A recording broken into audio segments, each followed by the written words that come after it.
Hey, what's going on, guys? Welcome to GG Rated, okay? I'm Gino. This is Gray, my co host. And What's today up? we have a special guest. We have Blaze here to kind of help us out a little bit with a little game that we have not played yet, but he's had a lot to do with, and that's Baldur's Gate 3. We appreciate you being on the show, Blaze. Yeah, hey guys, thanks for having me. I know you guys are two busy dads that, only really can sink your teeth into one game at a time. Well, I'm not a dad yet, so I can play two at a time. So That's awesome. That's awesome. Well, look, let's get this thing started off right from the beginning. Let's find out how each other's weeks have been. You already know we're kind of busy. You already kind of mentioned that a little bit, but Gray, how's your week been, man? Man, week's been pretty good. Been working a lot of overtime, playing a lot of Starfield on my breaks, and having a great time with it. So that's kind of been my Awesome. week. Awesome. What about you? Anything good? yeah, work hasn't been too busy, so I've been working from home a lot, and like Gray said, playing some games on breaks, and I just sunk my teeth into Starfield this past week, so I have some thoughts on it as well. No, oh, nice. We was wondering about that in the last podcast. Gray was asking if you did any Starfield, so we'll go into that in a moment. As far as my week goes, it's been pretty much the same, just work and I'm off this next week. Got a little training, got a little off day, so hopefully can sink my teeth into some gaming a little bit. But with that being said, Gray, do you want to move it on to the next one of the Yeah. gaming moment? Speaking of gaming, let's go into our favorite gaming moment of the week. So I'm going to start this thing off. This is our segment we do on every podcast where we go over our favorite gaming moment of the week. Maybe you can write us in at ggratedchannel@gmail.com with your favorite gaming moment, and we will read it on the show. But mine is about Starfield. So I was going through this mission where you become a deputy. You pretty much go to a planet that's kind of like the Wild West. And if you follow the storyline, which I'm not going to spoil it, eventually you get a spaceship for free. So there was an instant after completing a whole side story investigating a plot involving farmers, a stolen ship, and a corporation that led me all over the place investigating and piecing together what was going on. I was in some epic FPS battles as well as a particular setting where I was involved in a version of Running Man. If you've ever seen the old Arnold Schwarzenegger movie Running Man, it was basically that. Okay. Let's see. It's basically an underground death race where I had to make it somewhere on foot and back, avoiding all sorts of savage space animals. So it's kind of like a small thing of Indiana Jones happening here, like you're running away, trying not to die. Kind of, sort of like you're trying to go through this, and there's a bar that there's people like betting on if you're going to die or not, basically. And I was having to do this so that I could get some information from somebody. Were you able to lie your way and place bets on the race even though you were in it? No, I was trying to. I actually asked that, and they said that I couldn't. Oh, That would So have been good. at the end of all of it, no spoilers, I get an awesome ship called the Star Eagle. I ended this play session enjoying exploring my new ship, and I sat down at my brand new desk on this ship and logged out for the day. It was a great gaming experience and a great gaming moment.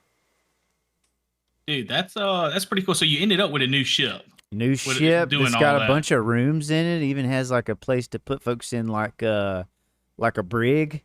Like it's Yeah. it's big. It's really sweet, man. So that's the That big sounds thing with awesome. that ship. I've been hearing, just to kind of touch on that a little bit. I've been hearing that different ships have different kind of specialties to them, like they can do different things and hold different things. So you can hold like it's a brig. It can hold things or like what people or what? Yeah, you could put people in there basically. Dude, that's awesome. Mm-hmm. That's all. Well, Blaze, you want to tell us about your? You got any gaming moments from this past week that kind of stuck out to you? Yeah, I'll add to the Starfield conversation since it's new to me this week. I haven't been on it since launch really. So um, I picked up a small mission, just a side mission to go survey a planet. This was early on in my leveling, I was probably level 3 or 4. And so the reward for the survey data was like 11,000 credits, which was a pretty good chunk of change. Oh So wow, yeah. right. So I traveled out to this system I'd never heard of, landed on the planet, and I just start scanning. And while I'm scanning, I'm hitting different POIs that seem interesting. And I came across this abandoned research lab, right? No reason to go into it other than exploration. I was met with some spacers on the outside, and they were a few levels higher than me. I was able to get through it, and I started progressing. Well, I found in this one big cargo room a vent that I was able to interact with. It was hidden behind a whole bunch of boxes and crates. I crawl through the vent, turn on my flashlight, and I think it was like a fire escape hatch or something that was Yeah. at the end of the vent. I pulled out my fire axe, and there were some cut wires. And so I cut those and knocked the hatch in. When I came out, there was a computer terminal there. I started in security, and I already had 2 levels in security to use the digipicks to unlock, and the computer terminal was a master level lock. Oh yeah. And so And that's like the last one, isn't it? right. I think Yeah. So so. Yeah. I was sitting on a few perk points because I'm non-committal. I don't know what I want to go into yet, and so I threw a point in so I could do master lock picking. Um, and I'll tell you guys, I don't know if you guys have come across a master pick yet, but it is they're crazy. It had Mm. about 4 layers to it, and out of the key slots that you could choose, it had, I'm not kidding, I think it was either 16 or 20. Holy crap. And Yeah, if you and don't What? get them right, then you don't have the right So one for the so next so lock. let exactly. me get this. I did see a lot about you get 3 chances with this certain special and 2 Right. chances. So I was always getting my lock. So I'm like, man, why do you even need 3 chances? So you're saying that's when it comes into play, when you Exactly. really need those chances to get it right. Exactly. So it came down to there was 4 levels to the lock, right? There's the rings that you have to insert, and a ring goes away, and then you get to the next level. There was 4 levels to it, and about, I think it was 16 or 20. I can't remember how many rows of 4 that it had to use as inserts. It took probably 10 minutes because I had to plan ahead and make sure I wasn't using the wrong one, right? And I picked it, Mm. and it gave me access to the computer terminal to activate the robots. And Yes, dude. when I did that, I changed the friend and foe settings, Uh-huh. removed their combat inhibitors, Oh. and 4 robots came out like Vasco and just started going crazy on everybody else in the facility. Just wiped it. That's So awesome. that was good. Yeah, yeah. Yeah, that's awesome. That's a pretty good one. Well, man, I'm going to stick to the same thing then, man. I think we've all been kind of playing Starfield a little bit this week, of course. So mine's going to be about getting the Razor Leaf spacecraft, which is pretty much everybody knows as the Mantis spacecraft. So somehow between the first 15 hours that I played this game, I came across a dead spacer. And when you come across these dead spacers, if you loot them, you'll get this secret message recording that you can play. And when you play this recording, it gives you this mission. It's called Dinabola 1-B mission. Okay. So that's where you're going to head to. Once you get there, you find you fight through these spacers at the lair of the mantis. So think of it like this mantis was like considered like a superhero, pretty much, okay, to this community. And nobody messed with it. Everybody was scared of this mantis. And it gets passed down over time, right? Well, there's so many like pirates and stuff there trying to find like the treasure because the mantis ends up passing away. And you hear messages as you're going through this mission about passing over her mantle to her son. And her son doesn't even know she's the mantis the whole time. And I know this is huge spoilers, guys. So I'm sorry if it gets to it, but I'm throwing it out there to y'all. So you fight your way through, and there's one tough little boss pirate. You have to really use a lot of your bullets and all that too. And then you finally fight through, you get to this room, and there's this guy outside this room that says that he was captive. He didn't know how to get out. There's traps everywhere. So you have to either make a decision and trust him, which Sarah Morgan was telling me don't trust the guy, but you can either trust him or not trust him. So I ended up not trusting him the first time and ended up I guess you can say unaliving him. Okay. But something messed up. So I had to do a reload. And when I fought back through again, I decided to trust him. So once you trust him, you go in this room immediately behind him. And I call it like the death room. Okay. You look in the room, it's just a big square room with bodies laying all around. And you're like, what happened here? You're like, what's going on? So the first time you go through, you're just running and these turrets all of a sudden start spinning up like 6 turrets and they just light you down. And then before you know it, you're another body in the room laying on the floor. So you're like, oh, that's what happened. um, so long story short, I ended up finding out there's a code. That you have to go by. I will not tell you the code. I'll at least save that for y'all when y'all figure it out. But if you get the code right, you go through it. Well, the guy follows you and he turns against you. And before he turns against you, he activates the turrets and these evil robots to come after you. And he tries to shoot you, which, he only takes like 2 or 3 bullets. Once you see that he's shooting at you, you can kill him really quick, But it was a pretty cool mission. So after you get through all that and the evil robots, you find yourself on the landing pad after going through all this lore of the Mantis, right? And you get this really cool spacesuit as well. After you complete the mission, you get the assistant carry Mantis pack, a headhunter's Mantis space helmet. You get a merchandise Mantis spacesuit. You even get the Razor Leaf ship. So the thing special about this ship that you leave on, once you sit in this ship and you leave, it's yours, is it has a shielded cargo hold, meaning you can smuggle contraband through the systems. Yeah. That's cool. So all this contraband, everybody knows about what happens when you get the contraband, you get arrested. So they have a name for the contraband. I forget what the name of it is. What is the name of that stuff that they have in Starfield? Well, I don't know. So I've come across a couple different items labeled as contraband. Mm-hmm. So it's not just it's a lot. It can be the same item, but contraband. There's one that I came across at a club, and they were trying to give it to me, and I didn't ever do it. But what was it, Gray? What was you trying to take at the club, bro? I forget. I think it starts with a V. I'm not sure exactly, but they were trying to sell it to me. Like everybody was trying to give it to me, and I was like, "No, dang it! I don't want any. I don't want to be inebriated. I'm on mission. Like, I'm trying to do something." I know I've come across a contraband item called like Aurora. Aurora, that's it. That's it. Yeah, yep. That doesn't start with a V. It starts with an A. Yeah. Yeah. It's close. What's the from the boys? What's that thing called? The V or whatever? I think it is V, isn't it? I think it is. Gives them powers. Yeah. But I appreciate how vastly different all 3 of those gaming moments were in the same game. Yeah. There's so many branching storylines, man. And I actually have a question for you guys related to Starfield. Have you encountered any bugs? Because I had a couple, and one of them was not major, but it was like, oh man. I guess I'll start. I personally, launch day and that's where I watched some streams and I saw some streamers come across like maybe one bug every hour, and they weren't anything game breaking, which is great for Bethesda title.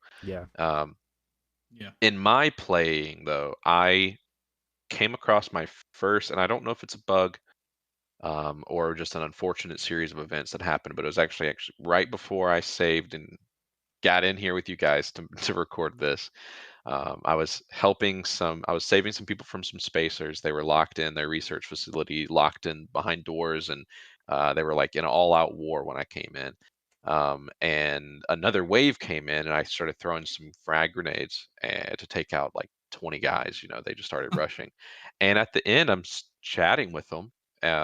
We're talking about what just went down, and I get knocked out of the conversation because one of the guys is just starts teeing off on all of us, and so I turn and I shoot them. They go down, but they just fall unconscious. They can't be unalived, and they just get back up after 30 seconds or so and start shooting me again. So I don't know what I'm gonna do about that. Yeah. Was it somebody that was in your party, or was it just somebody you were talking? Yeah, they were following me for that Oh. mission specifically. I Oh, picked them okay. up in the building, and they were chatting with me at the end. Well, that's crazy. That's Yeah, funny. Man, I don't I know think if a grenade hit them or something, Yeah, but possibly. that's pretty good though. I've heard a couple, which I mentioned in a second, but the only bug I've really experienced, and I don't know if it's a bug, I've been telling Gray about it every time we play together, is one of the security guards at New Atlantis. I ended up stealing an apple just to see what would happen, and so they started shooting and chasing me over stealing an apple. I get on I somehow make it to the train. I get off the train and there's only one security officer, not like four. So I'm like, oh, I could take on 1v1. And I end up unaliving this security officer. And from now on, that's been what, a week or two, great. And Yeah. every time I get off that train, the security officer is still laying there in the same exact spot. And I Yeah. can't help but feel horrible as it keeps going on. We were Keeps talking going about on and that. on. They need to hire a coroner bad. Like, Yeah. they need to Yeah. hire somebody to come out and be like, hey, So- there's a dead guy here. I guess there are So this- certain public services that we don't get in the future anymore. That's funny. I guess not. But Yeah. it kind of makes me feel worse and worse as time goes. But Yeah. I've heard there's been glitches. Now I don't know about glitches or bugs, but Man. as far as ships killing people and boarding ships, No. and you had all the corpses are just kind of like pushed in the corner Oh. or something. I guess I don't know what's going to happen with that. Yeah. So I had one thing happen.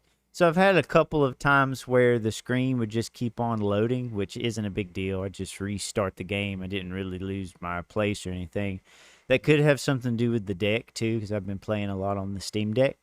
But Okay. there was another mission where I don't want to spoil it because it's part of the main storyline. You have to make a choice. And if you make one choice, a main person dies. And if you make another choice, they don't. And Oh no! and Now you got me all I found that out because I made Uh-huh. one choice, and then after I went there and did the thing, I wasn't able to leave. Like, I wasn't able to travel to my other destination. And the only way to get on the planet is to, like, go to your map and actually travel there. Like, Yeah. Right. so I wasn't able to do that. Like, I kept trying and it wouldn't ever like happen. So I had to load I had to go back in the thing and load up a game from like and maybe an hour before that and kind of do some things all over again, but it wasn't a big deal because I had already done it. So I just kind of breezed through it. And when I got to that point again, I made another choice. And that's when somebody died. And I was like, dadgummit, if I would have got to stick with my first choice, they would still be alive. Yeah. So- that's unfortunate. Yeah, so that Ooh, sucks. That's but devastating.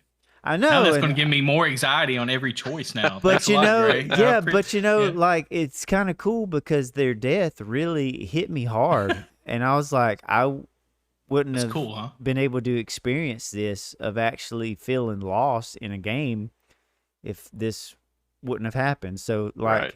in one sense, it's kind of cool I got to experience it, but it's not cool that I experienced it because there was an aspect of the game that just would not work. But that's been the only thing. I'm so surprised at how smooth this game has ran It really has and been. worked It's been pretty because smooth. the amount of code they've had to write here has got to be out of this world for all the Can I just different throw things one you can thing in do. there, Gray? Yeah. And I think I mentioned it earlier. I am super impressed. Like, speaking of code and what they put in details, is the toilet paper situation where Yeah, you can go them, in a. tell them about that. That's really funny.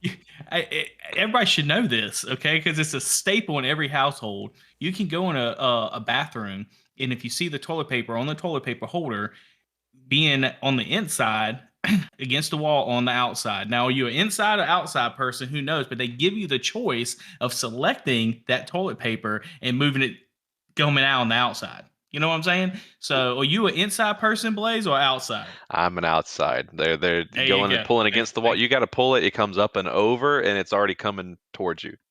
You know. Yeah, exactly. It's not Yeah. going against the wall, scraping against the wall. Are you Right. inside or outside, Gray? I really don't give a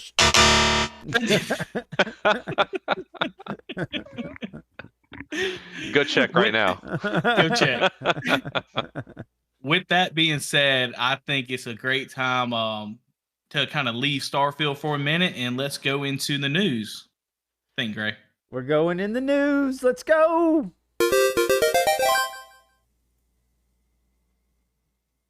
All right, so going into the gaming news, I'll go ahead and lead this one off with the new rumors. As far as we know, it's rumors as of right now. I'm going to try to give you some more actual confirmed leaks that has happened in reference to the new iPhone 15 in the Apple Watch coming out. It's not so much as the Apple Watch is what we know, but a lot more in the iPhone 15s. So they have an event coming up September 12th. They have it every year. It's no surprise. It's no secret or anything. But the biggest rumor with the new iPhones is the new action button that has all but been confirmed by Apple themselves. The new action button will act as pretty much a shortcut button, like the action button does on the Apple Watch Ultra. So I don't know if you saw the Ultra watches that has like the orange button on the side that's titanium, the super expensive Apple Watch. That button is actually used as a shortcut kind of button that you can press for flashlight, whatever you want to do. Well, they're going to be bringing that to the iPhones now. So where the button is that you make your phone mute, that you can turn on mute and silence, is going to be replaced with the action button. So you can still use that button now if you want to use it as a mute button, but you can use it as other things as well. Rumors so far suggest that we can expect and I know Blaze is probably going to love hearing this, but can expect a USB-C port instead of a Lightning port on all the iPhone 15 models. So that's absolutely huge. I think that's going with law because I think the European, across the country, across the seas over there, they actually sign into law where they have to have USB-C phones. Everybody on the same kind of thing. Right. So I think Apple kind of forced Apple's hand in reference to that. So it's going to be on all iPhone 15 models. The Dynamic Island, which was huge on the last time, I think it came out on the 14 or 13 on the Pro models, is going to be available on the iPhone 15, 15 Plus. In addition, the 15 Pro and the Pro Max. That means Apple will be doing away with the notch that it has been used since the iPhone 10, the iPhone X, that everybody remembers, which was the flagship iPhone lineup for a sleeker, less intrusive design. So these prices, they're saying they're possibly going to go up $100, is what they're saying. But the pricing on the iPhone 15 models is expected to remain close to the same with $100 difference. But right now, what they're thinking is the entry level 6.1 inch device is going to be starting at $799, and the 6.7 inch iPhone 15 Plus starting at $899. God bless Texas. Sorry. Yes, but the iPhone Pro 15 Pro Max can get all the way up to $1199, somewhere between $1099 and $1199 for that phone. So over that $1,000 price as well. So I know that Gray, you're an Android user. Blaze, I know that you're an Android user. But there's a huge iPhone base out there, just as like they do in Android. What do you think about the upgrades that are coming? Not comparing it to Android, but the upgrades that are actually coming for the iPhones. What do you think about them? Do Let you you think start, it's Gray. worth it? So Gray, what you think? I think everything that they do is pretty impressive. It just comes back to the thing over and over of it's just way overpriced, and they've got everybody in that ecosystem, so they can pretty much do whatever the heck they want to do. But that being said, it doesn't take away from they're really good and smooth. And when you are in your own ecosystem like that, there's a lot better chance you're going to have a smooth experience. And they got some pretty cool tech, man. I ain't going to lie. Yeah, I agree with that. I know Apple products, look and feel premium. Um, and when you're asking $800 for your cheapest phone, I'd expect that. But I will say on that price, that's nice that it's expected to remain the same with everything else going up in price. If they keep their models the same price from last year to the next year, that's appreciated. I don't know what's going to be happening on their little Apple Island at the top of the phone screen. I I don't know how it's a little bit less of an intrusive design. I use a Google Pixel.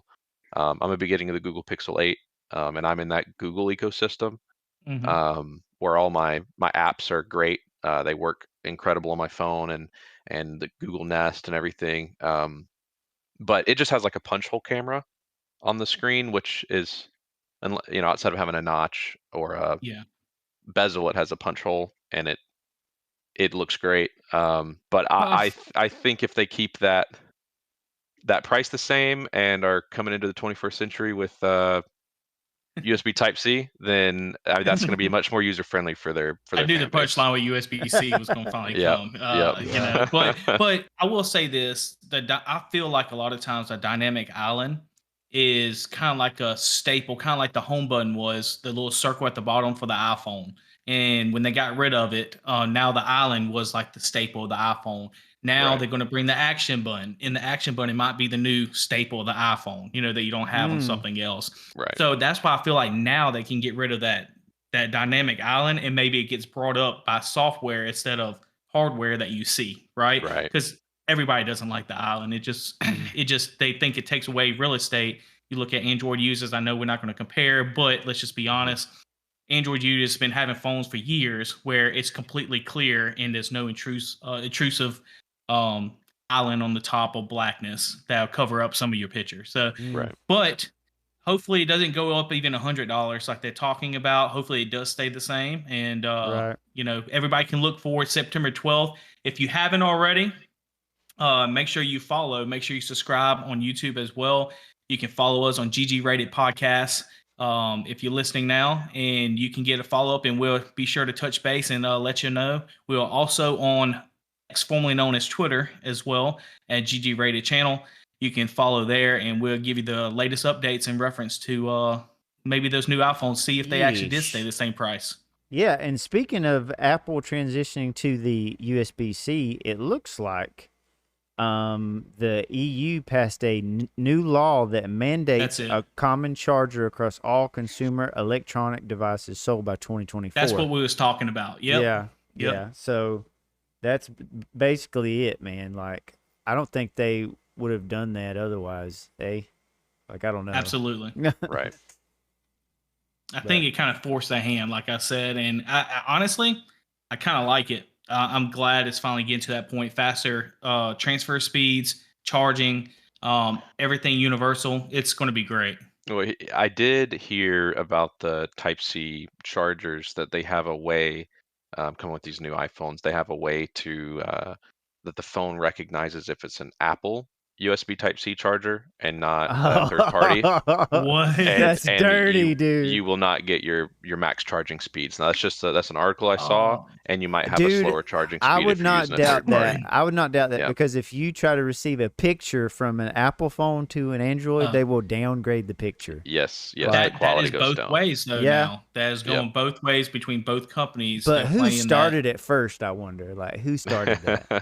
I think it came when you had to do the replies and stuff, and they would send the same message. Right. I mean, we can go on and on. I think it's been a tug and war between Android Apple and Google. Yeah, Apple and Dude, Google. Just anytime back I and can forth. throw just a little bit of shade at Apple, dude, it's so easy for me. I'm sorry.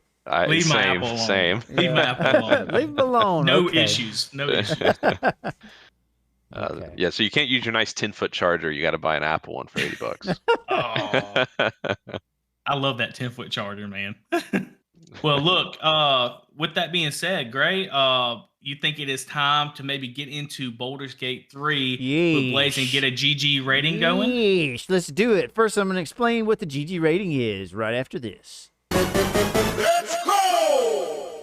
Let's go indeed. What is our GG rating for Baldur's Gate 3? How does the GG rating work? Our GG rating is the industry standard for video game rating systems. We go over graphics, music, story, gameplay, multiplayer, fun factor. We average these up to give you our GG rating so that you can know if this is a good game worth playing. Will Baldur's Gate 3 hold up? Let's get into it with our special guest, Blaze. Break it down, Blaze. What you got, man? All right. So Baldur's Gate 3, first off, I'm going to get to the price. So it is a AAA game with a AAA budget from a AAA studio at a price of $60. It's not the AAA industry standard $70 price like every other game has Well, been that's this year and awesome. last. Right. Did not even know that. That's awesome. Right.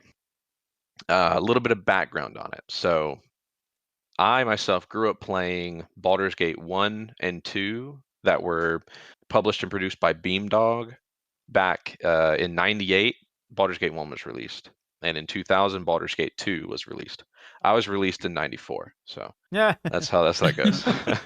um, both of these games, I'm a big D&D nerd, Dungeons and Dragons. Both of these games operated on the Dungeons and Dragons second edition rule set. It had the way the gameplay flowed. It was real time strategy, top down, control your party against the enemies, have them cast spells, make attacks. It was real time, but you could pause the game. So as soon as an enemy came on screen, it would pause. You could tell people what to do, unpause it, let it run for a few seconds, pause, make new inputs. It was really fun. It had, obviously dated graphics, pixely, but it was still like that paper doll. Here's your character sheet, your inventory slots. You're getting constant upgrades, magic items. It was great experience. Over the years, more titles like those Baldur's Gate games were released called like Icewind Dale is another example. Icewind Dale is a township in the Dungeons and Dragons lore. Baldur's Gate is one of the major Is that cities. just PC as well? Just someone Yeah, just wondering. Okay. yeah. Both these are PC only titles. Um, and then an enhanced edition of Baldur's Gate 1 came out in 2012 where they upped the graphics a little bit but added expansions. It was like $20 for the game with all of its expansions and everything. Great deal. They came with that enhanced edition in 2012. And then in 2013 they released Baldur's Gate 2 enhanced edition. And that was again from Beamdog and BioWare. But they didn't have any like big RPG new titles. It was just kind of a rehash and make an enhanced edition of their old games. Um, that's kind of like historically Wizards of the Coast, who is the creator of Dungeons and Dragons and the card game Magic the Gathering that's very popular. Okay. They're very protective of their Baldur's Gate IP because it was so successful in the past, and they don't want someone to, kind of have a sloppy release of a title for it. So that's when in came Larian Studios, who 1 year later, after that Baldur's Gate 2 Enhanced Edition was released in 2013, they released in 2014 their big, massive RPG called Divinity Original Sin. And it was just an incredible refresh of the old school turn-based RPGs. It wasn't based on any Dungeons and Dragons. It was there was their own IP, their own rules, their own spells, everything. And it was turn-based, not real-time with pause, but it's still top-down, very in-depth. In 2014, they released that. In 2017, they released their second title, Divinity Original Sin 2, that right now, as this recording, has almost 150,000 reviews on Steam and is 95% Ooh. overwhelmingly positive. Wow. Yeah. So those two games caught the eye of Wizards, and Larian got the rights to make Baldur's Gate 3. Wow. So it's been a long time Okay. coming for me, and a lot of people.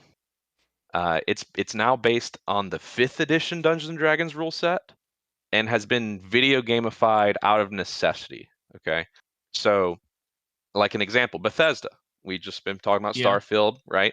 Bethesda is probably most famous. I mean, they are most famous for their Elder Scrolls and their Fallout titles, right? Skyrim, all that. Yeah. Right. So in Morrowind, Elder Scrolls Morrowind, which came out in 02, they included in that game, they had a mark spell and a recall spell, where with the mark spell, you could mark a location, and then anytime later, you could cast recall and instantly teleport back to that spot, right? Okay. In development, that led to many headaches because playtesters would begin to like start up a quest sequence, and then in the middle of a conversation or a combat or like a series of events, they would recall out and just break the whole quest sequence, and their game was bricked. Um, So Oh, it yeah, that like would be a little bit of a headache. Yeah. right. So it like over doubled the size of the game because they had to play test it like crazy and think of, okay, now what happens if the player just recalls right now, you know? And That's a so lot of in code, dude. It's like if this happens, then if else this happens. Like, exactly. They have to have ways for every sequence to be broken and recovered, right? mhm. Come back at a later time. So Bethesda didn't include recall in their next title, Oblivion, right? Yeah. And so similar decisions had to be made with Baldur's Gate 3. That's what I'm getting to finally. Yeah. There's a lower level spell in D&D called Dispel Magic, right? It's like a level 5 player can cast it. Um, the caster can essentially like choose a creature or an object that's enchanted or like a magical effect, and if they pass like a spell casting check, they can just cancel the spell. Like whatever magic's affecting it, it's just gone, right? It's just dispelled. Uh, So with that and learning lessons from like Bethesda in the past, Larian chose not to include like Dispel Magic and a few other spells like that because of outcomes of players just randomly dispelling stuff. Like they tried to have it in the game apparently in development, and it over doubled the size of the game because they had to hard code in every outcome. You know, what if a player yeah. just dispelled whatever's holding this, item Uh, up, or this magic barrier or something, they had to right? pretty much counter that. Yeah. Exactly. So, because there's no game master, you're not sitting around a Yeah. table with your buddies and a game master is running the game with the creative liberty to determine the outcome, Yeah. right? So they had to gamify, and not include all the spells. They also chose to like cap players at 12th level, where in Dungeons and Dragons 5th edition, 20th level is the cap. So does that make it better or worse? Doing like the 15 to the 20. I mean, if somebody that doesn't know, I mean, what's the big Right. difference with that? So the meat and potatoes of like a Dungeons and Dragons adventure is levels 5 to 10, really. Okay. Um, Not many like campaigns go past level 12. I'm gonna be honest, because things start to get crazy for the game master. And that's kind of the reason they had to go with here. They capped the players at level 12, because upon reaching like level 13, if you're like a full wizard or a full druid, whatever like full spellcasters there are, you start gaining access to some pretty earth-shattering and game-breaking spells when you hit level 13, and it just gets worse the higher level you get. So Okay. they had to cap it somewhere, right, to make it, the game can't be Gotcha. infinitely sized, right? So that makes Um, sense. That makes yeah, sense. yeah, and especially like most campaigns end at level 12. We just finished a campaign at the 12th or at 11th level, Okay. and we're on to the next, right? And a real tabletop camp So D&D you've game. been so it's fair to say you've been playing these games for a pretty long time. Right, right, You kind of experienced it of their changes, what they did to counter some stuff. right. The levels, you kind of get the gist of the story and where you need to be and how to do. Um, with that being said, I know you went from the beginning to now playing these, one, two, and three. Um, with the different studios and everything, how would you say the graphics are on this game?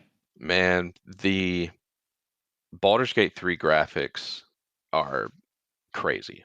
They're beautiful. The character creators, one of the most in-depth character creators I've seen, they, you know, I think they said on average people are averaging about an hour and a half in character creation when they're making Oh, their first character. Um, wow. Wow. Yeah. yeah, That it's in depth, and the choices in character creation matter. Um, the story starts you off as like a lowly adventurer trying to get your feet back under you, building up your party and your alliances. And over the course of a 100 plus hour story, uh, Ooh, you get hit with some pretty big game changing and story altering decisions from the start. And like I said, even in character creator, you have some heavily impactful decisions because you have your background, and there's a list of all these backgrounds you can make for your character, your mm, origin, that sort of thing. You can even play. You can choose to play as an origin character, which is kind of one of Larian Studios. Like you can tell, like it's a mark on one of their RPGs. They always have, if they're a big party-based RPG, they have companions like in Starfield, that you can pick up and recruit and join your crew or your party, and you can adventure with them. Well, Yeah. in Larian games, and it's incredible. It's one of the best gameplay experiences I've ever had in Divinity Original Sin 2. And this game is when you play actually as an origin character. You don't pick to create a custom character. You can play the main character of the game as one of the companions you can recruit. And you have special quests, special dialogue options, special factions that you would never have access to if you didn't play the main game as one of these origin Wow. characters. Dude, that's Okay. So you have huge. a lot of options. Yes, yes. Okay. I actually chose my brother played an origin character, and I played a different origin character that their background, I mean, just by playing them, we had a companion come to our camp who we were trying to recruit, and because of my background, I unalived her in the night. We woke up the next day, and she was not with us anymore. Dude, And the amount yeah. I was just gonna say the amount of different stories that you can build out of that is gonna make that extremely hard to put any kind of rating on the story, I would think, Yes. because it's so different from what the other person plays. Right. Kind of like the Starfield that we talked about earlier, but you have different takes on different scenarios of the story, like Gray is saying, I think. But so when you talk about graphics, you say it's great, right? Oh, yes. Sorry, I It's a bolted a triple A. story. No, you're fine. But you're saying just kind of going back, we're going to roll into the story, I guess. But the graphics, just to kind of let the audience kind of know a little bit, is I mean, you don't see any issues with it, no popping, no tearing, no bugs or anything too much.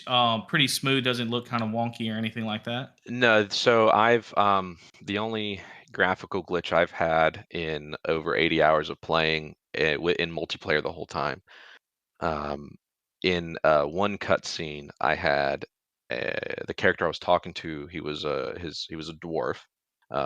That's his race. He was a gold dwarf, and that's his sub race.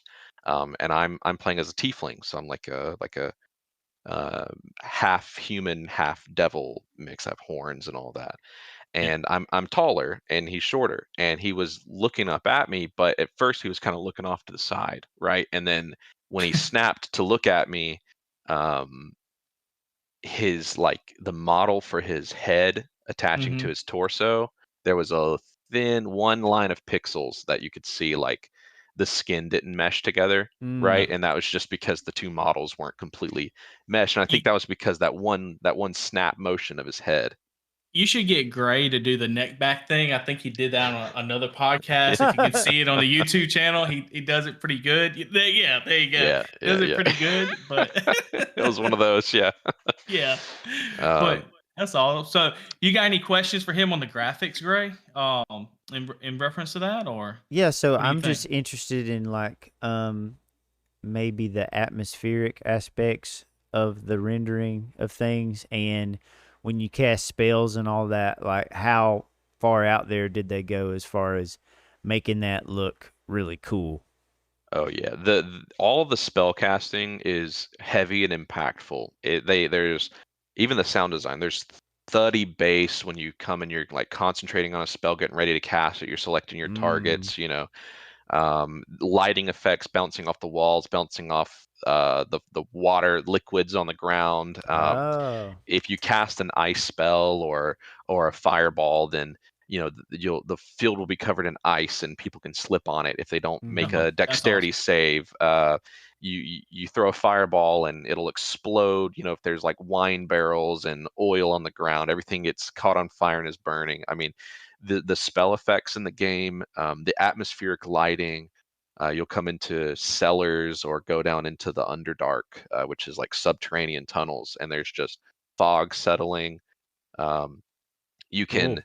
cast spells like Fog Cloud that creates clouds of fog, or Cloud Kill is a poison gas cloud that you can move around the battlefield and envelop your enemies. And I mean, depending on your graphic settings and your hardware, if you're running it on high plus, it's a beautiful game. That's really So cool. is this a game that you can play at 30 frames? And I don't know if you have another question, Greg. I'm sorry if I cut you off, but I'm just wondering, frame rate's been coming into the spotlight a lot with a lot of these games. Is this something that is better to be played at 30 frames per second or 60 frames per second and kind of take that dip on that quality aspect? You want to play this thing as high as you can. So I play on 1440p with a 144 hertz monitor. And if we're dungeon delving and I'm on high to like my shadows are on medium, maybe my reflections are on medium as well, some of those really graphics chugging settings, but most of my things on high, I get 144 FPS in like dungeons and cellars and crypts when we're dungeon delving. What if you don't have the hardware though, and you have to choose between, say, you have a 2070 or something lower, 1080 Ti, Hmm. or even I know it's coming to Xbox soon, right? You're gonna have that issue with the Series S and the Series X, right? Right. Are you gonna play? Would you recommend playing at 4K 30 or maybe a 1080p 60? Uh, Play on 30 if you can't push higher frames with high graphic settings because it is a turn-based game. The gameplay's slow. Most of the time you're sitting there and people are in idle animations while it's not their turn and only one person's moving around the map and shooting a spell or making attacks. So it's not like a first person shooter, right? But also with that being said, the game is highly optimized. My brother plays all of our 80 hours on 1080p, right? But he runs with a GTX 1080, not a Mm. 1080 Ti. He has a GTX 1080 and a 7th gen Intel processor. And he gets 90 plus FPS on high. Nice. Okay, So and that's a okay, 1080 gaming, 1080p gaming. But that's with a okay, GTX 1080 card that's 7 years old, and Wow. so it's highly optimized. I believe it would run great on the Steam Deck. I Yeah. haven't tried it because no need, but this is a perfect Steam Deck game. It's turn-based, it's Mm. okay. slow, it's perfect. Awesome. I might have to So give it a we shot. the graphics seem great. I just got one more Great. question about the graphics, man. I just got one more. It's an important question. I'm sorry, Gino. This is important, but Go for it. Go for it, brother. Blaze. Go for it. So the bear that you sleep with in this game, how real does that look? All right. So I've heard a lot about this infamous bear, right? Should There, save that for the story section, here's Gray. I mean, going back to the story section. we're going graphics and story, baby. There's over reported by Larian, there's over 17,000 endings to this game based on the I thought decisions he was you about to make. say bears, Yeah, I dude. was about No, to say. There's over 17,000 animals that you can That's no. what I was. sleep with. I thought he was going way off here.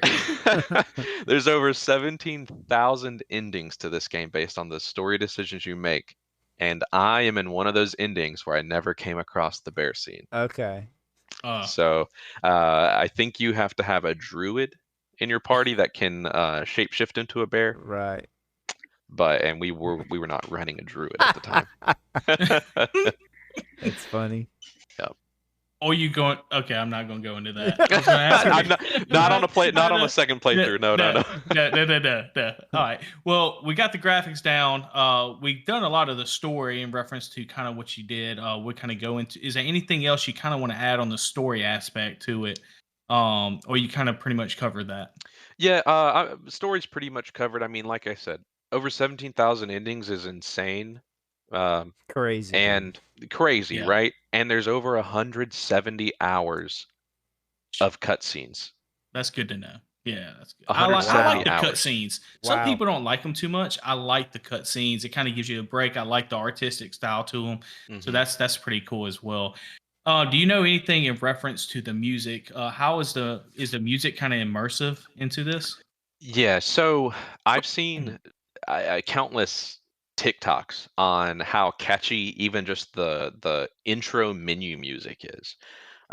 It's epic, it's sad, it's happy. Like they have so many different songs that are just jamming while you're in the menu loading up your game. Even in Character Creator, you guys should look up some of the menu music.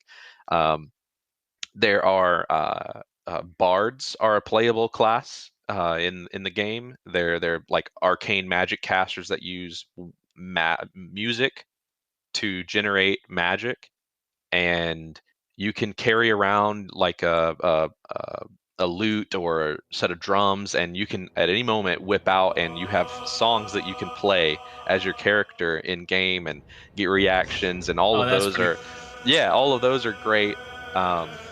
But in gameplay outside of that, the music, like the musical score, comes and goes throughout the game, where the majority of the time it kind of fades into the background to allow you to focus on what's in front of you, because there's heavy decisions, there's adventuring. You actually have to zoom in and look around the map, and everything's lootable. Like in Starfield, you can pick up any item in the game. I mean, you can pick up anything and put it in your pocket and throw it out later. So they Uh, kind of let the music fade into the background the majority of the time while you're exploring. And then if there's a major story beat or combat arises, then it'll pick up. Um, but I will say, our last play session, I'm not going to say name any names, name any locations, no spoilers, but there is a big antagonist that has been nagging us since level 2, right? And this last play session, we invaded his home, unalived him for a very good reason, and the battle music that kicked in was a specific score for fighting him, and his voice actor was singing, No and it was, way. yes, and it was the most epic song I've ever heard. It was incredible, so and it was, definitely got you hyped. yes, Definitely it got was. you. As soon as combat kicked off, it rolled in, and we both were like, "What is this song?" And then his voice actor, the antagonist, came in singing, and it Oh, was the most power play I've ever seen. that's It was awesome. awesome. That is awesome. So you definitely see that the music goes in high regards in reference to this game. So Yep. we've been over the graphics, we've been over the story, we've been over the music. What else do we have, Gray, for 'em in reference to this game that we need to go over that I think people need to know about? So what's cool as you were telling that last story, I had the main theme of Baldur's Gate playing. So that's it was like epic, man. I love the music in this game. See, I'm not big into fantasy and all that. I do like D&D. I have played and but dude, you're making me a believer. You are making me a Baldur's Gate believer. I'm Definitely, honestly, since I've been playing, I didn't. I'll be honest, I haven't played much Skyrim, right? So when I play Starfield, I have all these decisions and different things happening. And for you to say on Baldur's Gate, you have 17,000 different ways that you can go through this thing. I mean, I agree with Gray. It's kind of, you kind of make it seem, yeah. just you telling me about the music on the boss, with the music and getting you hyped. It kind of makes me just want to play it just to get to that point. Right. Yeah, and I would like them to take a shot at a space theme. I forget what the D&D version is where you're in space. It's not called D&D, but it's called something else. Do you There know, Blaze? there are several other tabletop RPG systems. One that heavily competes with Dungeons and Dragons and actually was more popular than it, about 15, maybe 10 years ago. Uh, it is, oh man, you put me on the Oh, spot. sorry. Why? Oh, a Pathfinder. Pathfinder Pathfinder. is what it's Okay. called. Right. Right. It's Pathfinder. The creators of Pathfinder have Starfinder. Starfinder. Yes, Yes. I want to play that. That would be really cool. And if they did Now, the same thing they did with Baldur's Gate 3 and made it that, then Yeah. I would be super, super hyped for 'Cause it. I'm a now, space junkie, man. Me too, So man. I love anything space. you should check out. It's the old school style RPG, like the ones that came out in the 90s and 2000s. But there is Planescape Torment, and Okay. the newest one is called Torment Tides of Numenera, and it is like a hex techie sort of. There's some. Ooh. It's like a mixture of sci-fi and fantasy. But Okay. there is that sci-fi element. But Mm-hmm. it's the slow real time combat with pause, like I was Right. saying before. Okay. But okay. Dungeons and Dragons has they just came out with some rule books for a setting called Spelljammer, Mm-hmm. and it's like pirate ships Ooh. that are magically outfitted to sail through the astral sea, which is space. Oh, dude. And we're playing a D&D campaign in that right now. Well, when you get some extra time, man, we need to try to put together a game where all of us Yeah, could play. That'd be so I can fun. run one. I can Dude, run Yeah. one for you yeah, guys on that, here. Yep. that would be so awesome if we did Just that on just the just to side. do it. Yeah, just do it. Yeah. Yeah. Yes, we could do a whole podcast just that. That would be awesome. Um, So with But going. that, let's go Oh, back real quick. Let's yeah. get back on the game on Baldur's Gate. So we went over graphics, music, story, gameplay. We kind of a little bit on the gameplay. Is there? You said there is multiplayer, right? I know you saying that you play with your buddies. So multiplayer is it online? Is it just local? It's up to 4-player online co-op. Okay. wow. Okay. So the last thing I want to ask that we kind of want to go over with you, I'm sure Gray's got some questions as well. But as far as fun factor wise, uh, what do you think about as far as somebody that has not played those kind of Dungeons and Dragon games? Do you think they could get something out of it? Yeah, if you're you don't have to play Dungeons and Dragons or understand Dungeons and Dragons at all to play this game. It's just really cool someone who's involved in the lore, and when they drop a name, I know the name, right? I don't have to get the lore drop in game when they just mention a name. I know who they are, right, from D&D lore. So Right. oh, Right. I'm seeing all those, callbacks and references. I think that's really cool. Um, but they explain everything. There's nothing that's, behind a veil of, fog that you won't understand if you have never played a tabletop RPG. Um, Fun factor wise, you can do some of the wackiest stuff in this game. I mean, this game has made jumping fun. Um, how far and high you can jump is based on how strong your character is. And my brother's character is his strength is max, and he can jump. I'm not kidding, like 6 times the distance my character is, who's a wizard and uses spells and stuff. And he will jump clear across a battlefield and land at the feet of the enemies and just start teeing off on them. And or he'll jump to the top of a tower, off a tower, and I got to use like fly spells and stuff, um he just the dynamics. He carries around, because he's so strong, he carries around crates in his inventory, just wooden boxes, and if there's a place that I got to jump over or jump up to and I can't make it, he'll just start stacking crates and make a stairs for me, and you can walk up items that you've stacked, climb on top of them, and then jump from there, so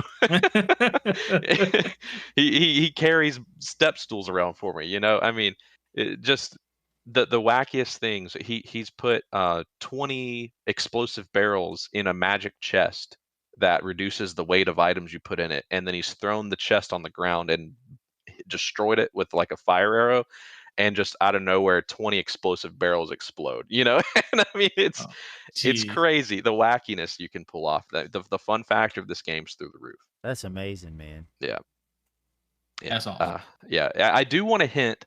I'll say the voice acting and the animations in the conversation Hmm. is awesome as well. Um, Before we move on past all of it, Okay. so Yeah. I gotta give credit to the voice actors. But that's what I was going to ask you. Is there anything that you think that should be named that we kind of left off? That something that if they had to decide to buy this game, spend that $60, not that 70, and dip their toes in this water of Baldur's Gate 3, what is something that they should know that maybe not? It's not just public information. Yeah. So the voice actors that are behind the characters in this game are incredible. Every conversation you have is voice acted. Every dialogue option is voiceovered. I mean, and there's emotions coming through. There's facial animations. It's not mocap, because they have 170 plus hours of Yeah. facial animations and conversations and everything. Right? It's not mocapped, um, but the facial animations are so good that in conversations, sometimes you'll see that you failed an insight check when somebody's like lying to you or something. In Dungeons and Dragons, if somebody's lying to you, you can say, I want to roll an insight check, and you roll, and if you fail, then you don't really get any information, or the game master might say, oh yeah, he's kind of scratching at his neck or won't look you in the eyes, and you can tell that he's probably not being 100% honest, right? Well, things like that happen just randomly in conversation in this game, and you can almost sometimes even pick up when someone's lying to you in conversation when you fail that insight check just by being able to read the animated facial expressions. Wow. And it kind of reminds me of LA Noire in a way, where that detective game, I don't know if you guys, Yeah, I think yeah. I played a yeah, little bit of it. yeah, they have a like proprietary mocap facial animation that they use, which is, I mean, way above industry standard for that game. But it kind of reminds me of that, where you can read people in conversations based on their Yeah, facial I think animation. we're moving towards all that as well Yeah. as Yeah. that, along with AI. I think Hmm. GTA 6 has a lot to do with the AI, and I feel like that's going to be the next step. GTA 6 when it comes out with all that kind of stuff. So Yeah. I definitely get what you're saying there. Yeah. Gray, do you have any other questions in reference to that before he gives the infamous GG rating on Baldur's Gate 3? Yeah, I just got one more thing asking about. You were talking about the multiplayer. So Yes. in the multiplayer, when you're playing along with other people, how does that progress the story, or does it like how does that work? Yeah. So when you create a new campaign, if you have all four people join up in the menu, when you're making the game for the first time, then they can all four create custom characters from the get-go. And they can Oh. choose those origin characters that I was speaking on earlier, where you actually play your character as the companions that you can pick up along the way, Mm-hmm. or you can make custom characters. Um, and all four players can play. Now, if someone wants to join in later, like if you only started with two, or you started a solo game and you Mm-hmm. want somebody to join in and play, then at any time they can join the game and create a character and level up to your level immediately Wow. and join it right in. Um, and if you come back later and you want to progress, and not everybody's playing, right? Or they don't want to play the game anymore with you, Mm-hmm. then you can remove their character from the party and you don't have to deal with them anymore. They're just removed Wow. from the Oh, game. Yeah. And as far as like progressing companion stories, Mm-hmm. every companion has a whole list of side quests and their background and their story. Mm-hmm. And you can progress those stories and bring those companions along with you. A party size is four, right? That's Mm-hmm. which is why it's limited to up to four players. Um, so if you have two players, you each control a character, and then you have two more companions that you can have whoever wants to control, they can Mm-hmm. control them. So we split two and two. We each have our Okay. player character and our companion. Yeah, so I know And you play with I your brother. yeah. And I'm sorry, Greg. The hint on what you just said. uh Does it progress with your brother at the same time as it progresses you? When yeah, if he like joins the your main party? storyline, does it follow along with the main storyline, or is it Yeah. so all over the place to where like I'm trying to see how they would follow along in the main Yeah. storyline with all these other branching stories. So you're one adventuring party. That's how it Okay. works. Yeah, yeah. So there might be one person that engaged a dialogue, um, and you're speaking, to some big important individual in the story, and there's a big major campaign decision. If I walked up, my character, and I engage that dialogue, then I would be making the decisions of the conversation because my character is the one that's talking to them. Um, and if you develop a rapport with one character, then you might have different dialogues with an NPC than the other character that somebody else Mm, is playing, right? Because you've established a relationship. right. Um, but the story, you're one adventuring party, and during those big moments and all the time, any other player can listen into the conversation and can like vote on which dialogue option they want you to pick, and you can Oh, see like their Steam profile picture and their name will pop up and say like, my brother, his handle and his photo will pop up, and like that's the option he'd like me to pick. Now, there's no like voting and three people voted to pick this and Okay. it goes through, but it's Okay. whoever's controlling the conversation, right, gets That to makes do it. sense. That's That really makes sense. cool. I Yeah. like that. Yeah. They can kind of give their opinion where they want to go with it, and you can either Exactly. agree or just go your own route. So, Exactly. And then ultimately that's your decision, right? Whoever made that Yeah. choice made that choice. the party Um, leader. Yeah. right. But at other times, if you're doing like a companion side quest, right, and you get to a major story beat, then that companion will take over the conversation no matter who engaged it. It'll like cut scene, and that companion is running the show. So would you, if somebody was picking to go with the bear, would you go along with that or not?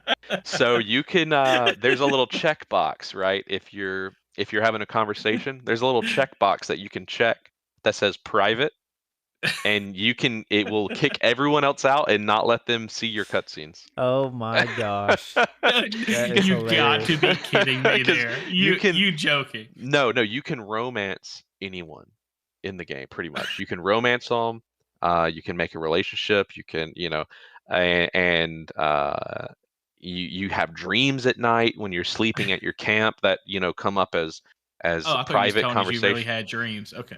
No, Sorry. no. Okay. But you can Blaze you is can at really any into time it. you can at any time make a conversation private, and it'll kick everybody out. It'll notify, hey, blah blah blah is trying to join, Man, that's but crazy. That's yeah, neat. yeah. Well, great. You want to lead them into the GG rating? Let's do it. Man, yeah, that was awesome. That was an excellent breakdown. I'm gonna go ahead and say it's the best one we've had as far as in depth. Oh yeah. How many hours have you put in this game? So we are probably just crossed 80, maybe 85 Wow. hours, and we just reached 12th level, which I said is the max level. I wouldn't say we're 100%ing the game. I'd say we're a good 90 to 95%ing it, right? Mm-hmm. We're leaving almost no stone unturned, right? So we hit max level about 80, 85 hours into the game, which it's about a 100 plus hour story. So I think that's pretty good pacing, Yeah, that's if I'm excellent. honest. So Yeah. if you had to give this a GG rating, what would you give it? It's been a long time coming. You can tell I'm passionate about it and what it's based on. I'm going to be realistic, and I'm going to say that this game is my game of the year and is a 9.8. 9.8. Oh, okay. Holy Okay. moly. Y'all heard it. 9.8. 9.8. So one of the top ratings, I'm sure, on your whole list, top games that you look forward to. Yeah, so like what would push it to a perfect 10, or is that just like so hard to attain? So I'd say, just about nothing is perfect when it comes to games nowadays. Right. The price on this game, the AAA budget, the story, the music, the voice acting, I mean, everything is near perfect. Mm. Um, what they released the game, and I think it was a smart move on their choice. They released the game a month earlier than they originally announced, right? When they announced their release date, it was the same weekend as Starfield. Ah. And Starfield announced after Baldur's Gate 3. And when Starfield announced, they said, okay, we'll pull the game a month earlier, to get away from that big launch. And Yeah. I think that was great. But maybe with COVID and everything, maybe development could have gone a little bit longer. But my only thing keeping it from a perfect is acts 1 and acts 2 of the game. There's 3 acts. Act 1, act 2, and act 3 are perfect. Acts 1 and 2 are perfect. Act 3 is 90% perfect because there's just some on the very tail end. It's the best act, I'd say. I've got to say it's the best act. It's the most fun. It's the most epic. Right. But there are every now and then you can notice, oh, that could have used a little bit of polish. And it's few and far Yeah. between, but I'm like, that's not a perfect product. It's not game breaking, but it takes you out of the immersion some is what you're Yeah, saying. like that little crazy head thing on the dwarf earlier that I mentioned, that's an Act 3, right? Right. Gray just did the neck thing again. I had a couple companions at camp repeat the same conversation with me a couple times because there was like a few different choices I made maybe at different times in the story Mm-hmm. triggered that conversation to be had, and they had it with me like 3 times, Right. right? And I'm like, okay, that was weird, but it doesn't change anything. So, like, So you're that's telling fine. me things that any other normal game, this would be like just normal video game stuff, but this game is such on a different level that these are things that you notice because it's so like immersive and so good is what I'm Yes, kind of gathering from what you're that's saying. that's correct. Yeah. Wow, that's really good. As close to Man. perfect as you can get, it seems. Well, and you got somebody that's spent 80 something hours on this game, so I think I'll trust that rating from old Blaze. And Blaze, before you go, we're first off, let's just say before we go and get done with this bonus news that we're going to have, appreciate you coming on, man. Yeah. I appreciate you sharing that with us and giving us the infamous GG rating. Oh yeah. Thanks for Hopefully we having can me. have you back on in the future, and Definitely. maybe try out another game or something. Maybe hear your further thoughts on Starfield as well Yeah. as you get to playing more of it. Definitely. I've been enjoying it too. So yeah, I wouldn't mind coming on. Oh yeah, that would be a fun episode for all of us to break down. And man, I'm gonna have to give Baldur's Gate 3 a try. I'm gonna dig into that as soon as I can find it on sale because I'll probably mainly play it on the Steam Deck. I'm gonna probably grab that up. So thank you for making me a Baldur's Gate believer, Blaze. Thanks for listening, That's man. right. Yeah. So on to the bonus news brought to you by nosponsor.com. Don't come here for a sponsor because we don't have one. Game not over. All right. Bonus news. Hit us with it, homie. Well, I just want to let's end this on a little bit of Starfield. Obviously, since we've already talked about it a little bit, it's going to be very quick, but it's about the Starfield Mark One spacesuit that's been making its rounds in reference to a bug, I would say, or hey, maybe Bethesda did it on purpose. But if you go into the lodge at New Atlantis, you go downstairs like the basement, you'll see in a showcase glass shelf, a spacesuit. Master You locked, cannot. right? It is. It is. Yeah. Blaze, I'm sure you can just go master lock that thing. But Yep. if you want to save your digipix or whatever you need to use, what you can do is there is where you can open the case. It's like an octagon glass case. If you put your cursor just in between where it opens at the crease, it'll go from the selection for locked to the selection to the actual spacesuit. And if you hit A, or I don't know what your PC control would be, but E. if you hit select, and it will actually give you that spacesuit and take it out of the case. And I tell you what, it's the Mark One spacesuit. It's going to be the best spacesuit you have. Is what I'm hearing. I've done it myself. It is confirmed. It does work. It's not a rumor. That you're going to get before you get to New Game Plus. So I'm rocking this spacesuit right now. I think with the Mantis helmet though, because I just like the look of it. Mm-hmm. But what you're going to get is 120 physical, 136 energy, 128 EM resistance, with an extra 20 thermal, 30 corrosive, and 10 radiation resistance with the spacesuit. The Mark One pack that you get, you also get a booster pack with it. It has 66 physical, 64 energy, and 68 EM resistance. Wow. While the helmet has the same stats as the booster pack. So I mean, it's over 20, it's over 20%, or I would say, or 30% more than what you're going to get from any other spacesuit.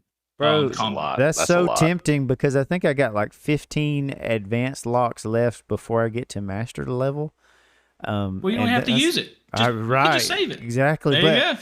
man, I go back and forth on it because it's like I kind of want to earn it, but also I kind of just want to grab it. So Hey, I don't man, know. you get experience when you pick a lock, so that's all I'm saying. Oh, well, we go back, Blaze, just to kind of throw a little shade, I guess, on myself. Is Yeah. he got me into Resident Evil 2 I still remake, can't believe you played it. remastered remake, and I was like, man, this game's awesome because I like experiencing the story. It doesn't matter how Yeah. I get to it as long as I experience the cutscenes, the story. And I ended up seeing that you can buy on Steam some mods for like unlimited grenade launch, rocket launches and stuff. Yeah. I'm going around. What? Yes. I'm going around. It was $1. It was $1. I was, I'm doing Oh, that. So I got no. unlimited rocket launch, and I'm just going around just killing He all just the zombies. blasted through the game, takes Blasted all 'em. the scary out of it, man. Like that's Oh part of my the game is gosh. trying to find ammo and stuff, and you're But barely me, on the I'm edge of having a death. blast. Yeah, but he's Point just is, mowing you them want to have a down. blast. Duke Nukem know? over here is running through the game. For 99 cents, you too can beat Resident Evil.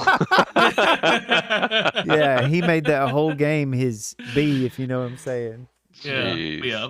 But so we have different takes on it, which I really appreciate. With Gray and everything. But Yeah.